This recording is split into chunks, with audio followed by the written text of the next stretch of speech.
जय निषाद राज भाई सारे ने।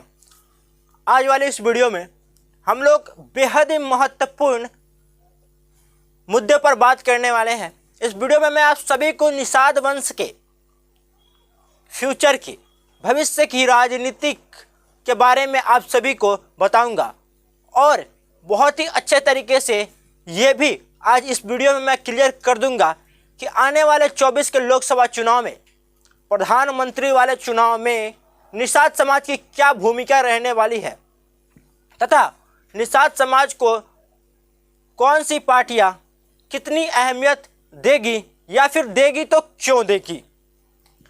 वीडियो को एंड तक जरूर देखिएगा। अगर अभी आपके पास टाइम नहीं है तो वीडियो को सेव कर लीजिए और जब भी टाइम मिले तो वीडियो को एंड तक एक बार जरूर देख लीजिएगा। चलिए वीडियो को शुरू करते हैं। दोस्तों, विधानसभा 4 राज्यों में चुनाव संपन्न हो गई है। इसके बाद उसके नतीजे आ रहे हैं। इसमें कहीं ना कहीं कई राज्यों में कांग्रेस तो कई राज्यों में भाजपा की सरकार बनती हुई नजर आएगी।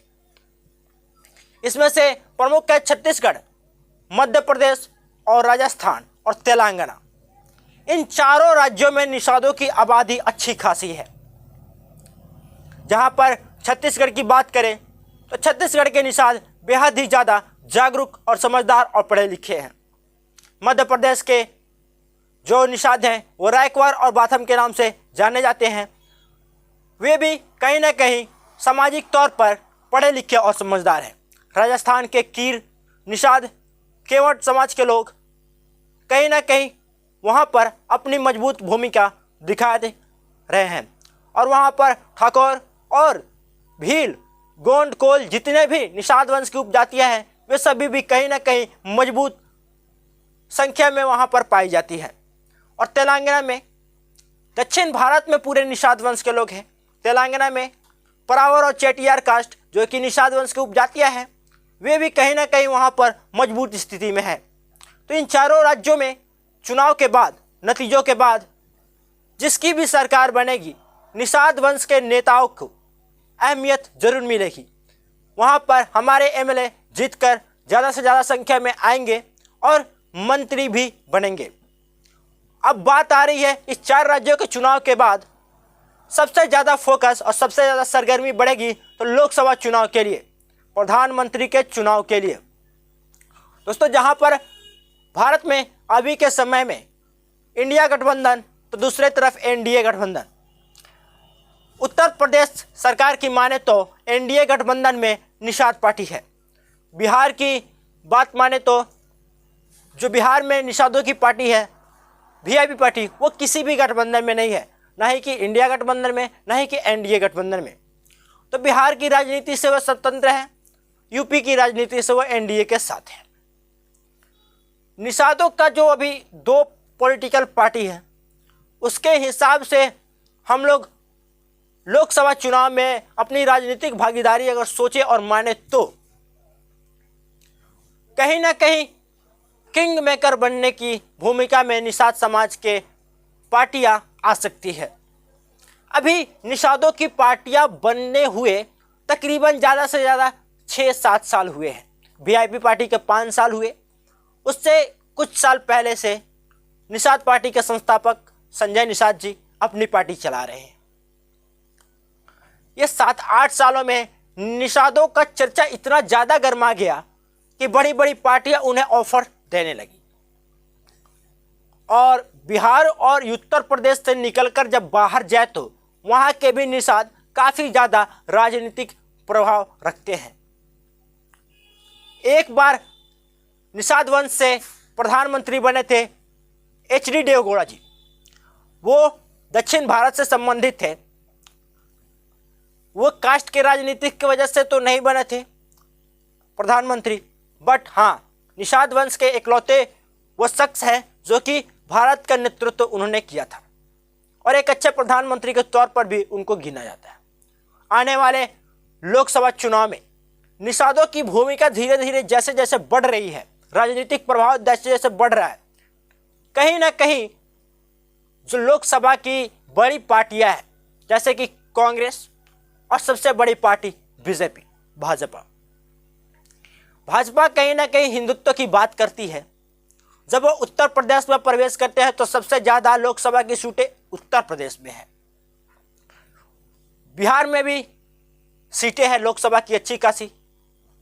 यहाँ पर उन सभी को अगर निषाद वंश का वोट चाहिए तो निषादों को एक करने के लिए जो पार्टियां प्रयास कर रही है कई सालों से, उनको अपने पाले में लाना पड़ेगा।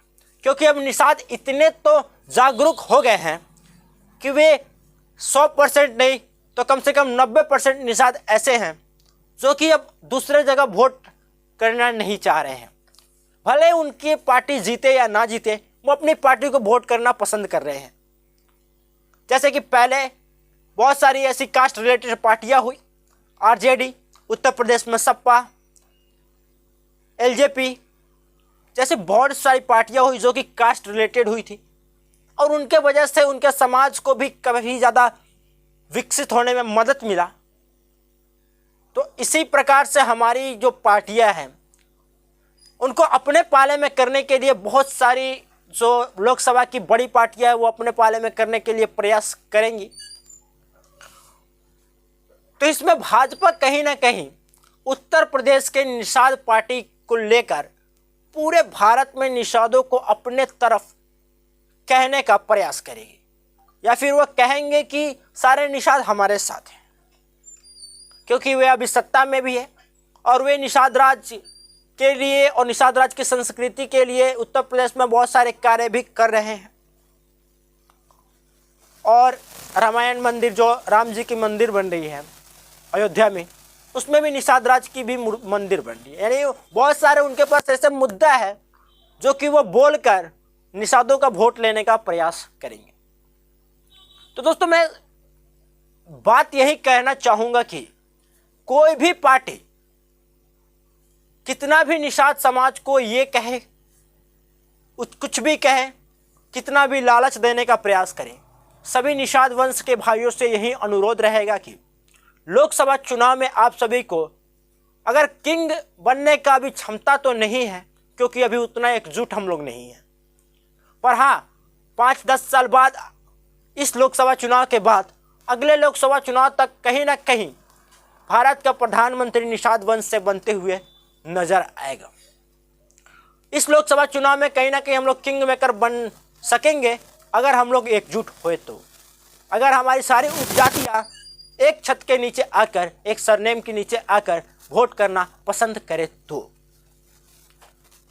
क्योंकि हमारी आबादी बिहार और उत्तर प्रदेश तक नहीं है, हमारी आबादी छत्तीसगढ़, राजस्थान, मध्य प्रदेश, तेलंगाना, ओडिशा, पूरे दक्षिण भारत, असम, बंगाल, त्रिपुरा, नागालैंड, पूर्वोत्तर में हर एक जगह पर है। हिंदू धर्म में, सिख धर्म में, जैन धर्म में, बौद्ध धर्म में, हर जगह पे है। बस हमें अपनों को पहचानना चाहिए, हमें अपनों को पहचानना पड़ेगा।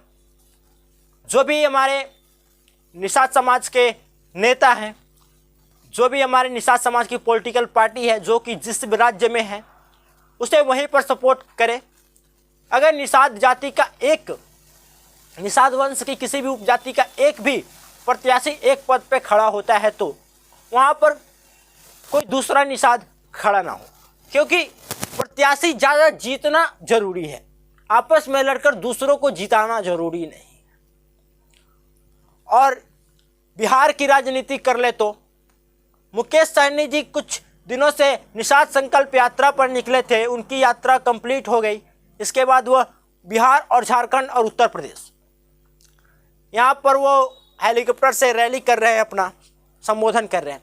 और उनका बयान भी आया एक कि अगर प्रधानमंत्री बनना है तो निषादों को अपने तरफ लाने के लिए पार्टी के पास आना पड़ेगा, पार्टी से बात करना पड़ेगा। किसी को भी कम से कम 60 सीटों का उन्होंने दावा किया है कि 60 लोकसभा सीट निषाद प्रभावित करते हैं। पूरी अच्छी तरीके से 60 लोकसभा सीट निषाद जीत सकते हैं। मैं कहना चाहूँगा 60 नहीं, अगर 40 भी लोकसभा सीट निषाद जीत जाते हैं तो लोकसभा में बैठकर वो अपने हक अधिकार के लिए लड़ाई लड़ सकते हैं। आरक्षण के लिए एसटी कैटेगरी में लड़ाई लड़ सकते हैं, जो कि कई सालों से चल रहा है।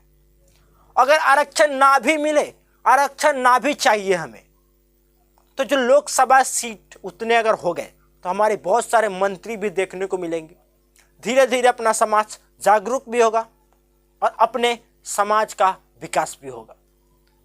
कुछ सालों में निषाद इतना पहचान हासिल कर लिया तो समझिए अगर 10 साल और निषाद समाज के लोग ऐसे ही जागरूकता करते रहें और अपने नेता को सपोर्ट करते रहें, अपनी पॉलिटिकल पार्टी को छोड़कर कहीं और वोट ना दिए, तो निषाद समाज कहीं ना कहीं किंग मेकर से हटकर किंग बनने की ओर अग्रसर होगी। दोस्तों, ये वीडियो मेरा बनाने का मेन मकसद ही यह है कि आने वाले लोकसभा चुनाव में आप सभी सोच समझकर वोट करें और लोकसभा चुनाव में किंग मेकर बनने की ओर अग्रसर हुए। आने वाले समय में जरूर निषाद वंश को एक अलग पहचान मिलेगी और मैं ऐसी आप सभी को पॉलिटिकल न्यूज़ और निषाद वंश की प्राचीन इतिहास से लेकर वर्तमान स्थिति तक बताते रहूँगा इस चैनल पर। यह वीडियो को कैसा लगा कमेंट सेक्शन में जरूर लिखिएगा और ऐसे ही निषाद समाज से संबंधित हर एक प्रकार की वीडियो के लिए इस चैनल को सब्सक्राइब जरूर कर लीजिएगा और वीडियो को भी लाइक कर दीजिएगा। धन्यवाद। जय निषाद राज।